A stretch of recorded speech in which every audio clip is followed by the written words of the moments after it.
люди, оказывается, могут взять время. Дальше его можно тратить на что угодно. Да потому что у меня есть время. Я его сама беру тоже из своих собственных книг. Как же сохранить время? И у меня тоже получилось, представляете?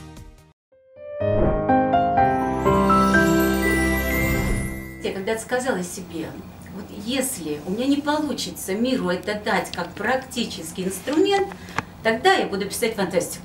Тогда пусть все считают меня просто фантастом, пусть считают просто философом, в который можно войти.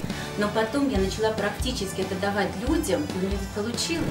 Самое интересное, что люди, оказывается, могут взять время, могут принять время.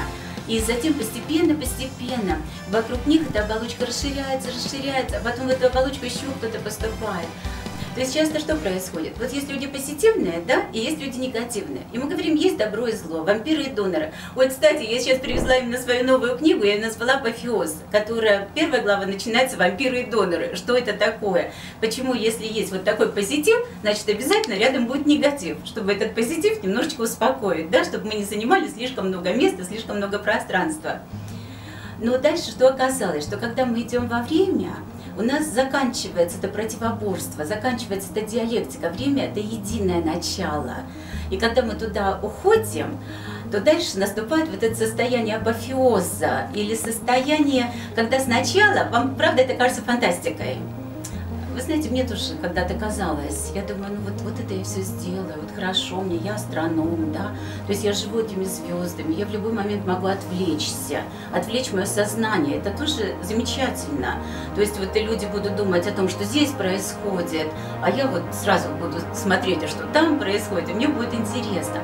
А потом получилось, что это время берется. И когда берется, вот дальше его можно тратить на что угодно, его на все хватает. То есть, представляете, я вырастила 3 детей, совершенно замечательно. У этих моих детей есть восхитительные семьи. У меня целых 7 внуков. Я сейчас хочу, чтобы еще обязательно был 8-й, чтобы у меня все было сбалансировано.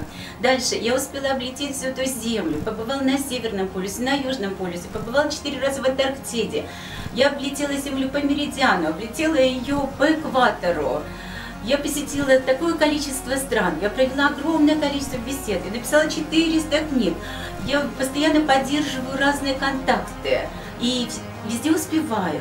И на вопрос, почему? Да потому что у меня есть время. Я его сама беру тоже из своих собственных книг. То есть я его когда конденсирую отовсюду, где-то с планет, где-то со звезд, где-то просто из украшений красивых. И когда это все вместе соединяется, потом этим временем можно пользоваться. У нас внутри мозга есть 4 желудочка. И эти все желудочки питаются временем. И, к сожалению, что питаться они прекращают временем в 21 год. То есть, как бы человека выпускают в эту жизнь и говорят, а дальше он начинает только тратить время. И он очень быстро его тратит, поэтому его вечно не хватает. И тогда я решила, а как же сохранить время, как же, чтобы эти желудочки работали, чтобы все-таки человек питался временем. И у меня тоже получилось, представляете? То есть это шло постепенно. Вот я когда решила, я же сначала работала в ракетном центре и ориентировала ракеты по звездам. Потом я подумала, а чем люди хуже ракет? Если мы запускаем ракеты к звездам, да, запускаем планеты, нам там интересно. А если мы возьмем из самого человека, сделаем такую же ракету, которая бы полетела в самое лучшее, что у него есть, полетела бы по собственной траектории, где у него все ладится. Ведь так задуман этот мир, что у каждого человека есть какое-то качество, без которого мир не обойдется. Каждый человек есть, ценность этого мира, у каждого есть какой-то талант. И, кстати, меня настолько поразили вчера женщины, именно казахские женщины, насколько они талантливые. Каждая начала демонстрировать свой талант. Кто-то прекрасно поет, кто-то пишет стихи, кто-то шьет прекрасные наряды, кто-то прекрасно готовит напитки, кто-то просто организует эту жизнь. И они настолько великолепны, и они все как бы помогали друг другу и друг друга поддерживали.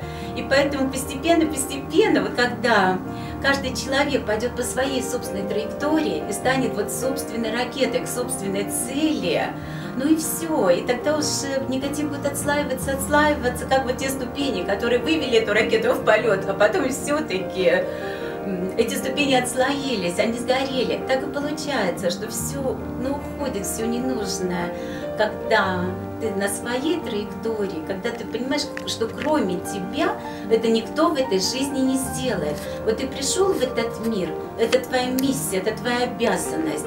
И если ты этого сейчас не сделаешь и людям это не отдашь, то весь мир будет слабее. Он потеряет это богатство, представляете?